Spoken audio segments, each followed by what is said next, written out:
안녕하세요. 사랑하는 성도님, 영혼의 샘물, 은혜의 자리에 오심을 축복합니다. 소망의 주님이 우리와 함께 하십니다. 우리와 함께 하시는 주님을 찬양합니다. 기도합시다. 주님, 감사합니다. 주님의 은혜로 또 새로운 달을 맞이합니다. 7월 한 달, 우리의 삶이, 우리의 믿음이 주님의 은혜 안에서 더욱 견고하여지고 더욱 깊어지고 더욱 넓어지는 복의 한 달이 되게 하여 주시옵소서. 더욱더 주님의 말씀을 붙잡고 주님으로 의지하며 말씀으로 승리해가는 우리의 삶이 될 수 있도록 함께하여 주시옵소서. 예수님 이름으로 기도합니다. 아멘. 자, 7월부터 우리가 다시 보는 말씀은 예레미야서입니다. 예레미야서는 52장까지 있는데요. 작년에 25장까지 봤어요. 그리고 이제 또다시 7월부터 26장 보게 됩니다. 예레미야서 우리 다시 한번 보게 될 때 7월 한 달 또 8월까지 주님의 말씀으로 우리의 삶이 바르게 또 주님 기뻐하실 거룩한 삶으로 세워질 수 있기를 바랍니다. 자, 오늘 말씀은 예레미야 26장 1절에서 15절입니다. 유다의 왕 요시야의 아들 여호야김이 다스리기 시작한 때에 여호와께로부터 이 말씀이 임하여 이르시되 여호와께서 이와 같이 말씀하시니라. 너는 여호와의 성전 뜰에 서서 유다 모든 성읍에서 여호와의 성전에 와서 예배하는 자에게 내가 네게 명령하여 이르게 한 모든 말을 전하되 한마디도 감하지 말라. 그들이 듣고 혹시 각각 그 악한 길에서 돌아오리라. 그리하면 내가 그들의 악행으로 말미암아 그들에게 재앙을 내리려 하던 뜻을 돌이키리라.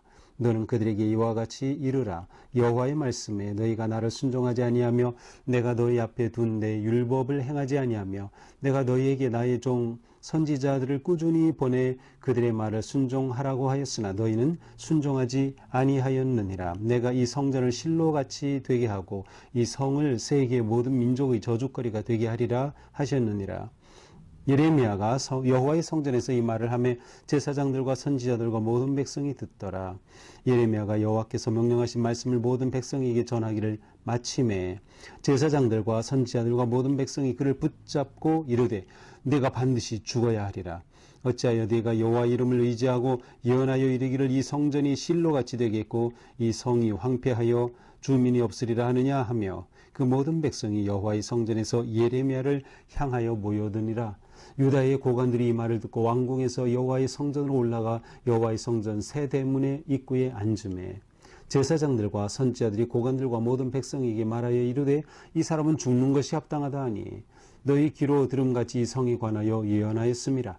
예레미야가 모든 고관과 백성에게 말하여 이르되 여호와께서 나를 보내사 너희가 들은 바 모든 말로 이 성전과 이 성을 향하여 예언하게 하셨느니라. 그런즉 너희는 너희 길과 행위를 고치고 너희 하나님 여호와의 목소리를 청종하라. 그리하면 여호와께서 너희에게 선언하신 재앙에 대하여 뜻을 돌이키시리라. 보라, 나는 너희 손에 있으니 너희 의견에 좋은 대로 옳은 대로 하려니와 너희는 분명히 알라. 너희가 나를 죽이면 반드시 무죄한 피를 너희 몸과 이 성과 이 성 주민에게 돌리는 것이리라. 이는 여호와께서 진실로 나를 보내사 이 모든 말을 너희 귀에 말하게 하셨습니다. 아멘. 자, 예레미야라고 하는 선지자는 구약에서 아주 특별한 위치에 있습니다. 예레미야는 이제 예레미야서 1장에 가서 보면 요시야 왕 때 예언 활동을 시작하고요. 대략 한 40년간 예언 활동을 하는데 이 기간이 언젠가 하면 남유다가 멸망해 가는 기간, 그리고 멸망하기까지의 기간이에요. 그러니까 조국이 멸망하는 그 아픔과 그 수치를 몸소 다 예언하였고 겪었던 예언자가 바로 예레미야입니다. 예레미야는 자신의 조국인 이스라엘, 유다 백성들을 하나님께로 돌이키기 위해 정말 눈물로 예언하였던 그러한 예언자였습니다. 그러나 이스라엘은 그의 예언에 귀를 기울이지 않죠. 사실 예레미야가 예언하게 된 것은 바로 이스라엘이 하나님을 배반하였고 우상을 섬기고 우상에 빠져서 하나님의 언약을 저버렸기 때문이죠. 그들에게 예언을 선포하면서 하나님께서 바벨론을 통해 그들을 치실 것이다 라는 예언을 합니다. 이 예언의 목적은 뭐예요? 그들이 돌이키는 것이죠. 그럼에도 불구하고 그들은 돌이키지 않습니다. 그리고 오히려 예레미야를 해코지하고 예레미야를 위협하죠. 이런 상황이 계속 되어 가고 있는 모습을 우리가 보게 됩니다. 특별히 이제 오늘 우리가 26장 또 다시 보게 되는데, 앞에 있는 25장에서는 중요한 그 핵심적인 메시지 하나가 하나님께서 이스라엘을 멸망시키실 것이다. 바벨론을 통해 멸망시키실 것이다. 그래서 그 기간이 70년이 될 것이라는 것이에요. 그래서 25장 11절에 보면 이 모든 땅이 폐허가 되어 놀랄 일이 될 것이며 이 민족들은 70년 동안 바벨론의 왕을 섬기리라. 70년의 기한 동안. 그래서 이 기한이 차면 어떻게 돼요? 하나님께서 바벨론까지도 멸하신다는 거예요. 바벨론까지도 심판하신다는 거예요. 하나님이 바벨론을 통해서 이스라엘을 심판하시는 도구로 사용하였지만 그들 역시 이방을 신을 섬기는 자들이었기에 하나님은 그들도 심판하신다라고 하는 거죠. 자, 이러한 예언과 함께 또 이러한 예언은 이후에 이제 다니엘이 이 예언을 보면서 각성의 운동을 일으키고 또 기도하는 그러한 놀라운 모습을 또 다니엘서를 읽어보면 볼 수 있습니다. 자, 이러한 상황 속에서 우리는 이제 26장을 보게 됩니다.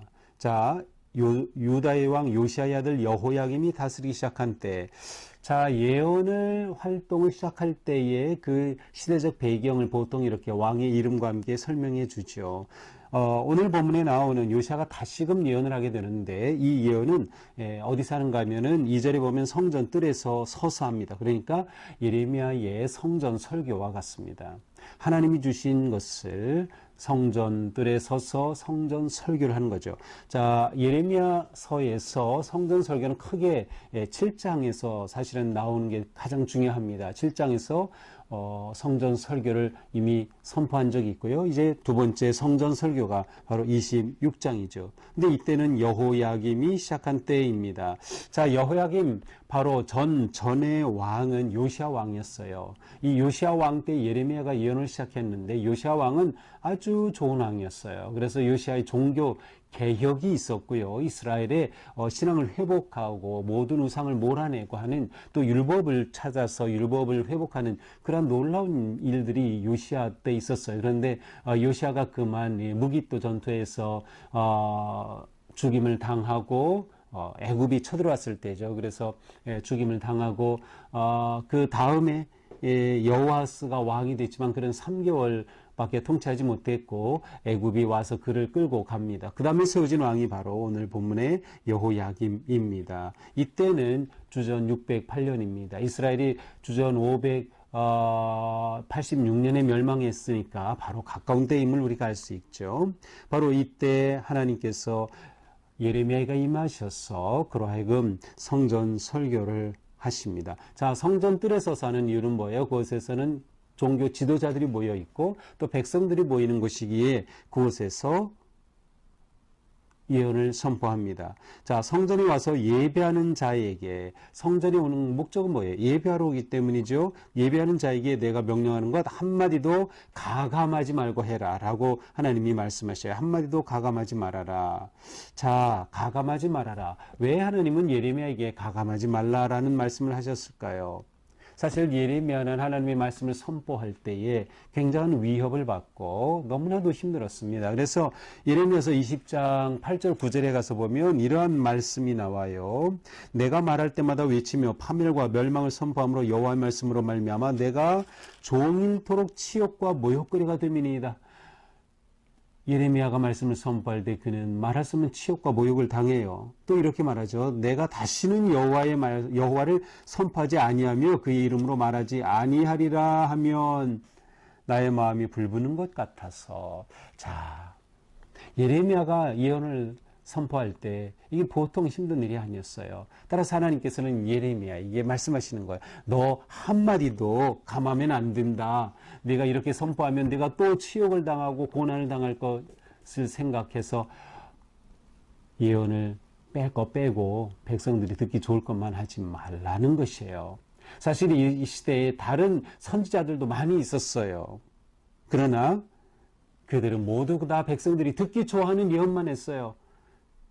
오직 예레미야만 그들에게 진정한 하나님의 말씀을 선포했던 것이죠. 그들이 듣고 혹시 각각 그 악한 길에서 돌아오리라, 그리하면 재앙을 내리려던 뜻을 돌이키리라. 자, 하나님께서는 예레미야에게 말씀하시면서 그들이 혹시 돌아오리라. 근데 혹시라는 말이 긍정적으로 보면 돌아올 것을 기대하시는 하나님의 마음 같기도 하고, 아니면 그들은 이미 나를 떠난 백성이야 라는 그러한 절망적인 말로도 들릴 수 있어요. 그러나 분명히 하나님은 말씀하셨어요. 그들이 돌아오면 내가 돌이키겠다. 어떤 뜻? 멸망시키려고 했던 내 뜻을 돌이키겠다. 굉장히 중요한 겁니다. 우리가 돌이키면 하나님이 돌이키셔요. 이미 하나님은 돌이키시기로 작정해 놓으셨어요. 따라서 우리가 돌이키느냐가 너무나도 중요한 것이에요. 이것은 예레미야가 말씀을 선포할 때 이스라엘 백성들에게 주어진 엄청난 도전이며 동시에 약속이기도 했지만 그들은 이 선포에 대해서 긍정적이지 못합니다.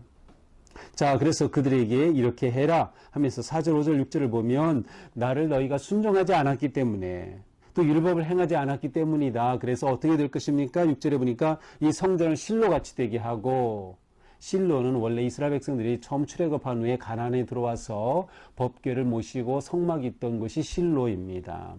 그런데 지금은 물론 예루살렘 성전이 세워졌지만 실로는 아주 폐허가 되고 아무것도 없는 거예요. 그런데 지금 이 성전이 이렇게 될 거라고 하는 그러한 예언입니다. 이스라엘 백성들이 볼 때에는 아니 무슨 소리야, 이렇게 아름다운 성전이 있고 성전이 있는 한 우리는 안전해 라고 하는 생각을 가지고 있는데 이거 다 실로처럼 폐허가 될 것이라고 하니 말이죠. 그곳에 왔을 때 이스라엘 백성들은 예배자로 왔죠. 그렇다면 진정한 참된 예배자가 되어야 하는데 참된 예배자가 뭐예요? 하나님을 높이고 경배하며 하나님의 음성에 귀를 기울이는 것이에요. 그러나 그들은 하나님의 뜻에 귀를 기울이지 않아요. 하나님의 말씀이 선포되지만 예레미야를 받아들이려 하지 않아요. 오히려 거짓 선지자들을 따르고 있는 것이죠. 자, 예레미야가 이렇게 선포할 때 7절에 보니까 제사장, 선지자들 모든 백성이 다 들었습니다. 자, 듣고 이들이 좋아할 리가 없죠. 그래서 8절부터는 그 자리에서 재판이 열립니다. 왜냐? 제사장 선지자들과 모든 백성이 예레미야를 잡고 어떻게 합니까? 내가 반드시 죽어야 하리라. 너 죽어야 돼. 라고 지금 예레미야를 위협하는 것입니다. 내가 어찌하여 하나님의 이름을 의지해서 이같이 성전이 실로같이 되겠다고 하느냐? 말도 안 돼 하면서 예레미야를 사로잡고 그를 재판에 넘겨 죽이려고 하는 거예요. 너 죽일 거야. 꽤 많은 사람들이 그곳에 모여듭니다. 예배하러 온 사람들이었는데 참 선지자의 말, 하나님의 음성을 알아듣지 못하는 참으로 어처구니 없는 일이 일어나는 것이죠. 건물 성전이 있다고 해서 그것이 결코 그들을 지킬 수 없었습니다.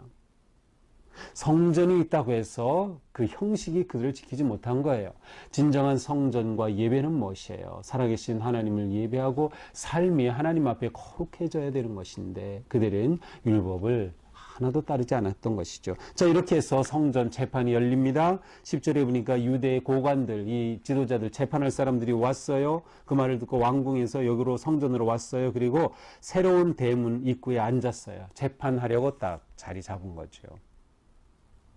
그러자 이제 사람들이 예레미야를 고발합니다. 이 사람은 죽는 것이 합당합니다. 왜냐하면 이렇게 예언했기 때문이다. 성전이 실로와 같이 될 것이다.